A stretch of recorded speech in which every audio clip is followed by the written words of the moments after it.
Thank you, Adam, and thanks to all of you. Really appreciate Sarah putting together this series of conferences, really, and to my fellow esteemed colleagues on the panel. I asked to go last because what I want to give to you is a kind of a case study that shows how all of these concepts that the others have begun to describe have been put into practice. I'm calling this Benghazi, the anatomy of an agitprop campaign. Agitprop, as many of you may know or think of as a term from the 20th century in relationship to communism. And essentially it means the systematic dissemination of political propaganda. And I think it's very apt with application to this particular case. Otherwise you might call it something like information operations or PSYOPs. Well, the Innocence of Muslims film that you heard some of my fellow panelists refer to, this very short trailer, it's not actually the film itself, it's a trailer for a film which apparently was never made and no one has ever seen. It is about 14 minutes long. It is unarguably abominable.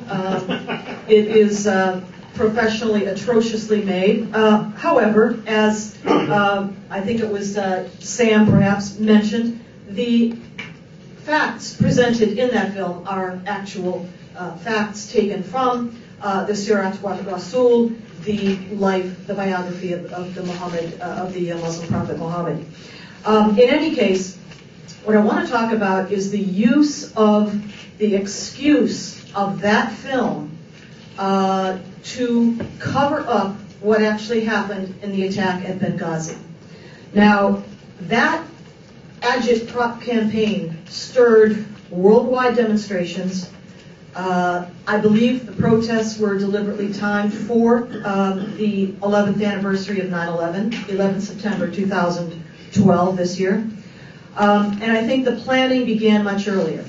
Now, my thesis here, or my proposal, my premise to you, is that the United States government, our senior national security and leadership figures, worked actively with the OIC, its member states, and particularly the Egyptian Muslim Brotherhood, to organize a coordinated response timed for the 9/11 anniversary date, and also, by the way, the UN General Assembly gathering in New York City at the end of September, later in September.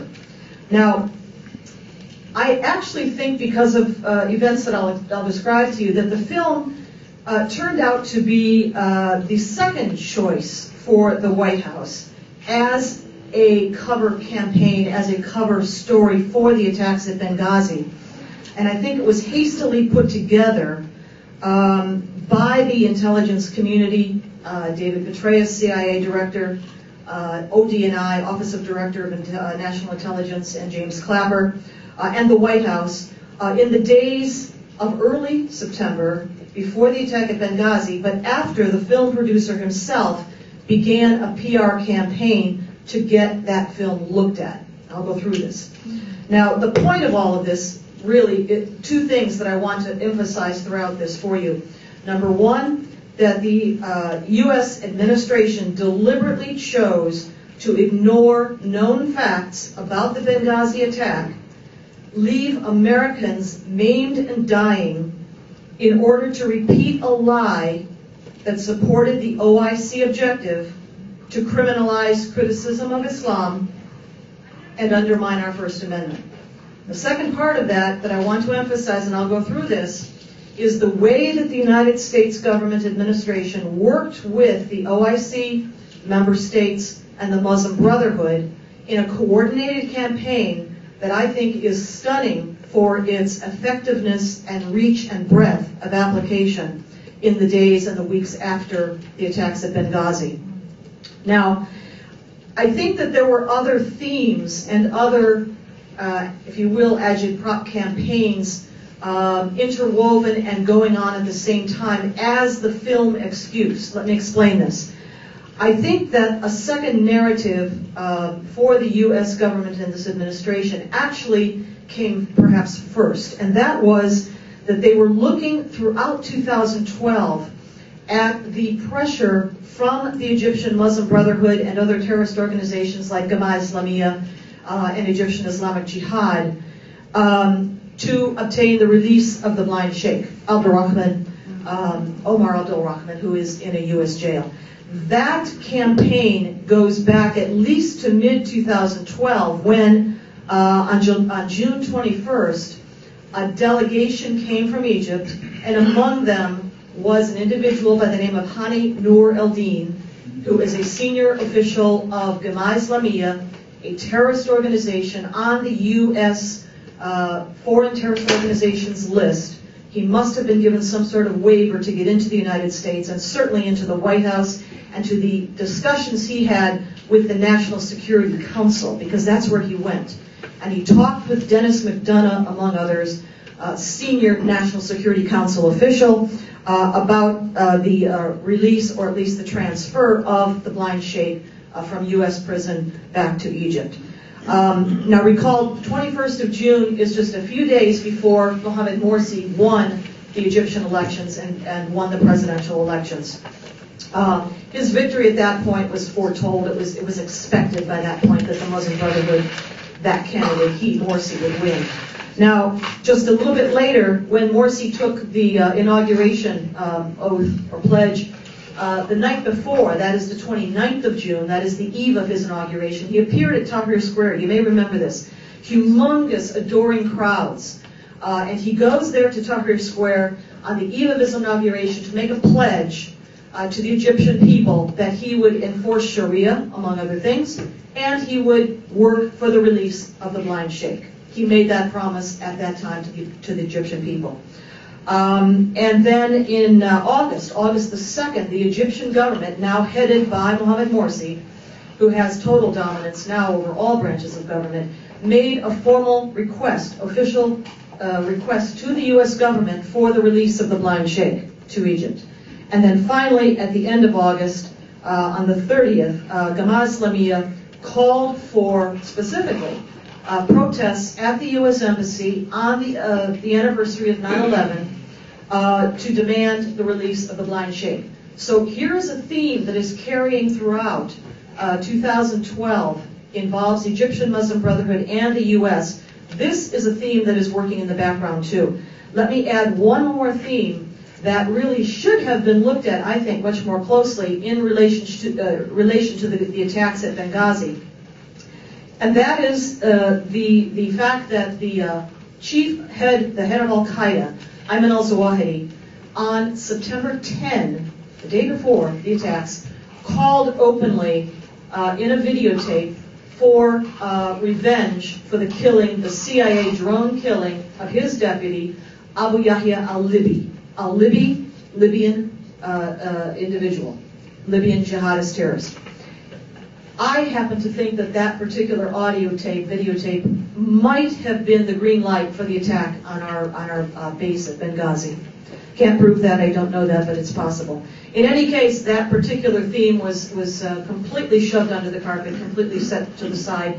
Nobody ever followed that up. Nobody takes Zawahiri seriously, or at least they don't want to take him seriously. A David Ignatius column from the 19th of October quotes a senior source, I guess from inside of the intelligence community, really denigrating the role that al-Zawahiri plays in Al-Qaeda today, and saying something about he is not a manager, he's not a planner, he's not an operator, he's a theologian. No, he's not. First of all, he's a physician.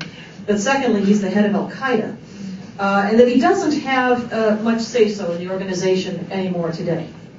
That is the meme that is coming out of the intelligence community. Al-Qaeda is done, move along, it's finished. And Zawahiri as its head is irrelevant. Okay, so those are the two alternative themes that I saw playing out through 2012. But I want to focus on the film, because the film is the one that eventually got chosen, it got perpetrated, and in a massive, really effective coordination across the world, resulted in demonstrations and protests everywhere, including a lot of injuries and deaths. Now, how did this crisis become catalyzed, if you will? Well, on the 4th of September, remember we said the film was posted to YouTube the 2nd of July. So that's quite some months before the September attacks against our Benghazi base. But on the 4th of September, the film producer, an expatriate Egyptian Coptic Christian who lives in the United States and goes by all kinds of different names, but he phoned an Egyptian exile newspaper called Al-Yum Al-Saba. It is a daily newspaper in this Washington, D.C. area, and he emailed a copy of the trailer to a reporter there. And that reporter is named Gamal Girgis. 2 days later, wrote a 3-paragraph story about the article, and he called the movie shocking. Well, okay, shocking, atrocious. 4 days later, on the 8th of September, other newspapers of a similar vein, small expatriate, very small audience newspapers, outlets, began running the story, repeating the story that they had picked up from Al-Yum Al-Saba. And Al-Yum Al-Saba itself also ran another follow-up on the story. So it's beginning slowly to get traction at this point in time. We're at the 8th of September, okay? Jump back to my theme number 2, my story that Gamma Islamiyya now, on the 8th of September, Gamma Islamiyya, together with Egyptian Islamic Jihad, jointly issued a statement threatening to burn down the embassy, the American embassy in Cairo, if the blind sheikh were not released. You also may know that there has been a permanent and placed protest encampment, I guess you might call it, outside of the Cairo embassy that has was set up there many months ago and remains, and protests on a daily basis for the release of the blind sheikh. So this is going on. Gamma Islamiyya and Egyptian Islamic Jihad issue the threat to burn down the embassy if we don't release the blind sheikh. You can see them aiming at 9/11. You can see them aiming for that date that's coming up in just a few days. And then on the 9th of September, same thing, blind sheikh, an Arabic language forum posted a statement, actually online, this is, inciting, "O sons of Egypt," to target the U.S. Embassy, indicating that the U.S. Embassy shouldn't remain in Egypt unless or until the blind sheikh is released. Okay, so all of this is going on in Cairo, at least, aimed at the release of the blind sheikh. And we know that U.S. government officials have had discussions with Egyptian officials about that. Okay, jump back now to the film, the video film Innocence of Muslims. 9th of September, we're still a couple days out from the attacks at Benghazi. An Egyptian TV host by the name of Khalid Abdullah aired a clip, just a part of the trailer, Innocence of Muslims, and he invited Egyptians to rise up in outrage. I mean, he was clearly inciting, and he did this on a very popular Egyptian TV talk show program. And then immediately following after that, the Mufti of Al-Azhar, you know, the seat of Sunni learning in Cairo, responded, condemning the clip for insulting the Prophet. So here we go. It is rolling. It is now picking up steam. Facebook pages appeared online, and they explicitly called for 9/11, the date of September 11 protests, and the callers began to call in to the American Embassy in Cairo, asking about the video, complaining about the video. At this point, apparently, to the best that I can figure out, the embassy in Cairo and the Department of State had no clue that this video even existed. I mean, unless you want to go down the road of saying that this is all a conspiracy of the U.S. government to begin with, and they spawned that, I don't go there. They did not know that this film even existed as of the 9th of September, and all of this momentum is building for protests and demonstrations and attacks, burning down the embassy because of it. So that is Cairo, okay, that is Cairo. Jump back one more time to my previous meme, and that is the one about the release of the blind sheikh. And you've got CNN reporter Nick Robertson actually in Cairo at that permanent outpost, that permanent demonstration that's encamped outside of the embassy. And who is he talking to? He is talking to the brother of Ayman al-Zawahiri. His name is Mohammed. He's talking to Mohammed al-Zawahiri. And on the CNN clip, which you can see, he is walking with him past this demonstration and talking about their demand that the blind sheikh be released. Okay, as they are talking, okay, this is being aired on 11 September. The protests break out. Right even as they're talking and walking together in this interview, the protests at the American Embassy in Cairo break out, and everything changes. As you know, of course, eventually those protests grew in violence. The embassy perimeter was breached. The U.S. flag was torn down and burned. The black flag of jihad was run up the flagpole in its stead. Eventually, protests and demonstrations broke out in more than 36 countries worldwide between the 13th and the 29th of September or so. The YouTube video eventually, I just checked it yesterday, garnered more than 17 million hits. Okay, that's up from, what did we say here, less than 1,000 at one point when nobody even knew about it.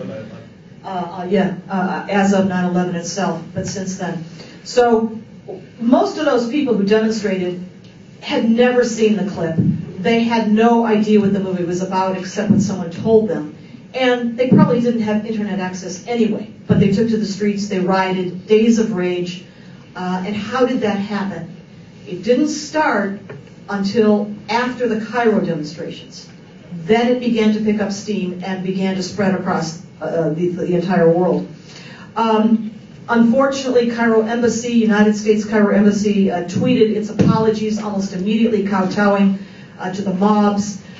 Tweet said, "We condemn the continuing efforts by misguided individuals to hurt the religious feelings of Muslims." It took 2 days for our President Obama to telephone Egyptian President Morsi and ask him to, could you possibly maybe restore some order around our embassy there in Cairo. That night, the night of September 11, is when the assault, the military assault against the Benghazi mission began. About 9:30 at night, 9:40 at night, there was no demonstration, there was no protest, there was nothing about this film in Benghazi, Libya. In many other places, yes, there was. In Cairo, absolutely. In Benghazi, no. It was clearly pre-planned, carefully staged, and a military style of assault. The staff and the guards at that base knew something was up since at least the morning, if not sooner. They ran out of phone cards about 9:20 in the evening. Why were they using up their phone cards so fast? They knew something was going on. They were burning up the phone lines, probably back to Washington, D.C., and also probably Tripoli. P.A.O. Smith, the public affairs officer with the ambassador there, had blogged, as you all know, on his gaming website, something about "if we don't die tonight." They knew that there had been pre-attack surveillance, the final pre-attack casing going on by uniformed Libyan police that morning. Letters were found later, as you know, written by, or at least signed by, Ambassador Christopher Stevens to the foreign minister of Libya and to the Benghazi police chief, asking for more security, which was never provided by them or by the United States government. Ansar al-Sharia was setting up outside its perimeter much earlier than the attack even began, at least a couple hours prior to that. They've been blocking off the streets. Jihadi, bearded folks in Afghan kind of dress, in trucks mounted with pickup trucks mounted with machine guns in the back, called technicals. You've heard that term. I have written about this, and I'm still baffled about why Stevens himself seemed so oblivious to this when everyone around him knew what was going on. He held the dinner meeting that night with the Turkish consul general and bid him goodbye, apparently oblivious that anything was happening, even though everybody around him knew. Smith knew, the guards knew, the Turk knew. And then Stevens gets on the telephone with an American medical doctor who happened to be in Benghazi working there from Massachusetts, as it turns out. This is from an Aaron Klein report published in WMD, WorldNet Daily, I should say. That the ambassador was on the telephone with this doctor preparing for a meeting to be held the next morning, and he was upbeat and jubilant and all excited about the next day's events. And his base is surrounded by jihadis and machine guns with RPGs. In any case, that attack began that night, and we all know how that turned out. Now, I want to move quickly because I want to definitely make sure we leave enough time for questions and answers here. But let me get to how the United States government then organized the Agitprop campaign that I really want to talk about here, and spread together with the OIC and in conjunction with U.S.-based organizations and affiliates of the Muslim Brotherhood, spread the campaign to get the narrative out about the film being the cause or the catalyst for the attacks in Benghazi. Of course, at the beginning, President Obama, neither he nor anyone else in the administration even called them attacks to begin with. They said that there were protests. They said that there were demonstrations going on. Everybody knew the first night that that was a lie. There were no protests. There were no demonstrations. It was fed on live video streaming from the drone overhead, what the attack looked like. There must have been mad telephone calls going on. We mentioned the phone cards and cables as well, flying back and forth. They knew exactly what was going on. But the next day in the Rose Garden, let's go through the dates now and the statements. This is the U.S. government now, okay, our leadership. President Obama spoke in the Rose Garden the very next day, 12th of September. No act of terror in sort of generic terms is ever going to deter us from, etc. The next day we have Jay Carney, White House spokesman, saying the protests we're seeing around the region are in reaction to this movie. Protests were in reaction to a video. And then, of course, a few days later at the funeral, we heard this mentioned, the father of Tyrone Woods, the former Navy SEAL, CIA contractor for security at the CIA annex of Benghazi base, recounted that Secretary of State Clinton came up to him and assured him that they were going to arrest and prosecute the man that made that YouTube video critical of Islam. Okay, this is at least 3 or 4 days after the attack took place. Everybody knew by that time that the video had nothing to do with the attacks at Benghazi or the death of Tyrone Woods and the others there, the ambassador,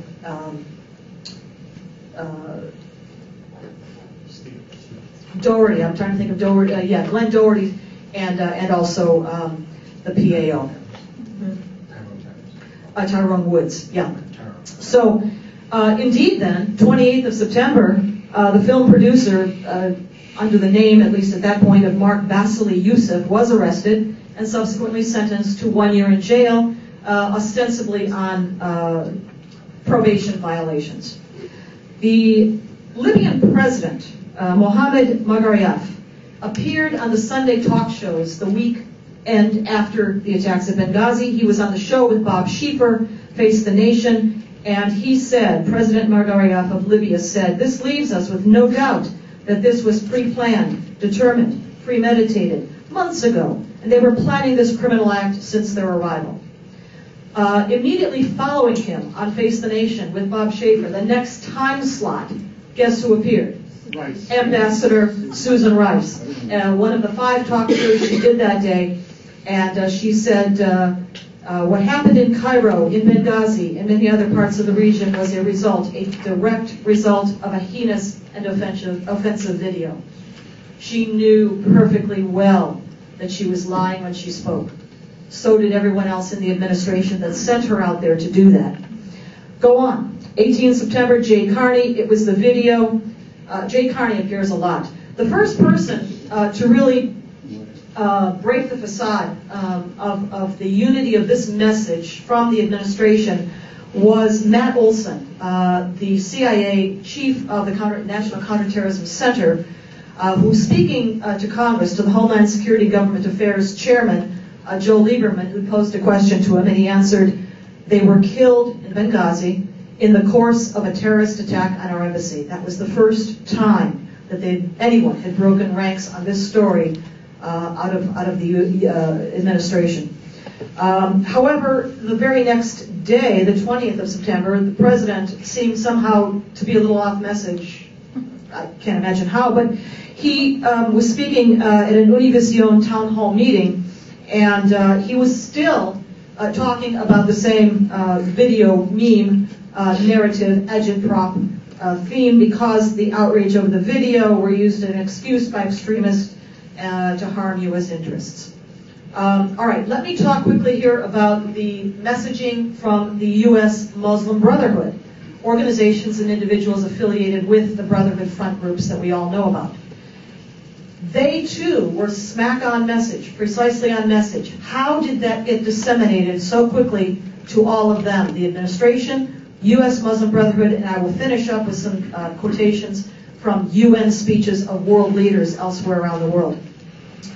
The American Muslim website, you may be familiar with, it is quite useful for a lot of things, but on the 17th of September, they posted a kind of a composite of various different statements from different groups and organizations. One comes from Tariq Ramadan, as you may all know, the grandson of the founder of the Muslim Brotherhood, Hassan al-Banna, and the darling of European intellectual society.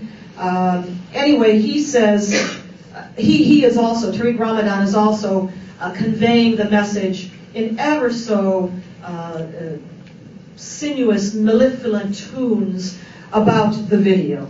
In criticizing, well, let's see, he talks about the violent reactions to the insults uttered against the Prophet have driven many Muslims to behavior far removed from the principles of Islam. This gets to what I think it was Sam saying, or Anne, in any case, from everyone, that there's no personal responsibility expected from Muslim individuals. They just simply go off if the principles of Islam are somehow offended.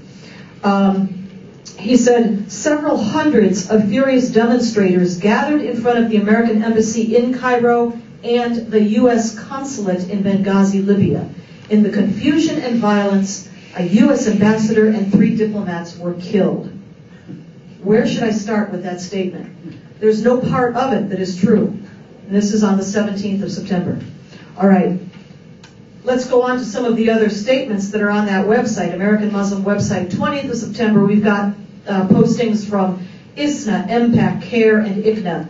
ISNA, Islamic Society of North America, talks about depicting the Prophet Muhammad in a very profane manner. We depict the creation of such a hateful video, and we call for an end to support for such mechanisms of hatred and bigotry.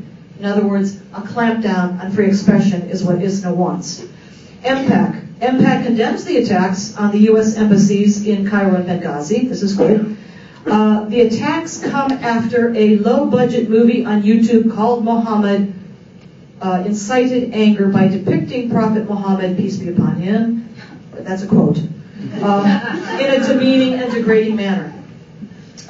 There again, citing the video as the cause of the violence. CARE, Council on American Islamic Relations, issued a video, actually interestingly, aimed at demonstrators then rioting in Yoruba in Nigeria, but also said, it is clear that the motive behind the film is to enrage Muslims and to display a hatred of Islam. They were appealing for calm, and that's a good thing. ICNA also, Islamic Circle of North America, appealed for calm in its statement and said, we also appeal to the larger American public to be wary of such attempts by individuals and groups who in most cases have foreign ties, whatever that means, engaging in such hateful projects that not only endanger Americans and others' lives overseas, but also incite hate attacks against minorities in America as well. So you see these themes. Every one of these is carrying out the same theme, the agitprop theme, originated by the U.S. administration, and in conjunction, this must be with the Organization of Islamic Cooperation. Let me mention 2 just very local examples, and I'm sure there are many more, but these are the ones that I found that came to me as I was preparing this. 17th of September, Ahmed Rahab, the executive director of CARE in the Chicago area, spoke on a local radio show about violence, anti-American protests that had resulted from an anti-Muslim film, carrying the theme forward again. One more from the Chicago area, and this comes from a Chicago area ICNA affiliate called The Dean Show. It's again an interview talk show airing in the Chicago area. And this particular talk show also speaks against the incitement to violence and calls for a crackdown essentially on free speech. All right, let me go quickly to the UN speeches because these too were totally on message with everything that we have just talked about. Let's begin with President Obama's speech on the 25th of September, in which he cited the YouTube film multiple times before, of course, as we all know, concluded with the remark, "The future must not belong to those who slander the Prophet of Islam." And then he said something to the effect of, "The voices of tolerance should rally against blasphemy." What is an American president talking about upholding laws of a particular faith about blasphemy within that religious doctrine? 25th of September, following him, we have the Prime Minister of Pakistan, Ali Zardari. The same thing. I won't go through every one of these. Let's go to the 26th of September when President Morsi from Egypt gave his speech. He explicitly rejected what President Obama had said about free speech, which he did speak about, by the way, in his speech. He implied that speech causes violence. He emphasized the United Nations' responsibility to address speech that causes violence. We're getting here to test of consequences, aren't we, again? And Morsi says, the UN General Assembly, as well as the UN Security Council, has the principal responsibility in addressing this phenomenon that is starting to have implications that clearly affect international peace and security. Egypt respects freedom of expression, but one that is not used to incite hatred against anyone. The obscenities, this is still Morsi, the obscenities that I referred to were recently released as part of an organized campaign against Islamic sanctities, and this is unacceptable. We reject this. We cannot accept it. We will not allow anyone to do this by word or deed, said Morsi. We have a responsibility, he continued, in this international gathering, meaning the UN, to study how we can protect the world from instability and hatred. See the message? It is unified. It is all of these speakers, every one of them, U.S. government, Muslim Brotherhood, and the speakers at the UN. Finally, I want to talk about the Secretary General of the OIC himself, Secretary General EMET spoke on the outskirts, the sidelines of the UNGA meeting, the UNGA session in New York, to hold their annual coordination meeting of the foreign ministers. And on the 29th of September, they held this meeting. By the way, the meeting had been postponed from June. Interestingly, I think that it was postponed, perhaps to time better with some of these other events. Did he know about those in advance? He, that is Ekmelet Inouye, Secretary General of the OIC, explicitly blamed the Benghazi attack on the film, quote, serious consequences of abusing the freedom of expression, he talked about. He called for, quote, adopting measures to criminalize incitement to imminent violence based on religious belief. He gave an AP interview, Associated Press interview that very day, probably after his speech, and he spoke even more directly, really even issuing some very thinly veiled threats. He said, if the Western world fails to understand the sensitivity of the Muslim world, then we are in trouble. Such provocations pose, quote, a threat to international peace and security and the sanctity of life. He finished by saying, you have to see that there is a provocation. He's talking to the AP reporter. You should understand the psychology of people who revere their prophet and don't want people to insult him. All right, finally, let me conclude by summing up where we are right now. The U.S. government and the OIC relationship continues. You heard referred to the November 18 meeting that was held in Mecca in Saudi Arabia by the OIC. It was a special convocation, a symposium called Defamation Acts versus Islam, Conflict, Dimensions, and Perspectives of Coexistence Between Islam and the West. The announcement appeared on the OIC website on the 18th of November, noting that the meeting would be attended by Ann Casper, U.S. Consul General in Jeddah in Saudi Arabia. When the wonderful reporter, Patrick Poole, investigative reporter, reported this in PJ Media. The OIC, quick as that, removed the reference to Ann Casper from its website as her attending the meeting. They took it out, you know. Like the Kremlin used to erase little figures up on top of the parapet. She's gone. But she was there. She did go. And then finally, I want to mention, these are consequences, okay? This is how this plays out.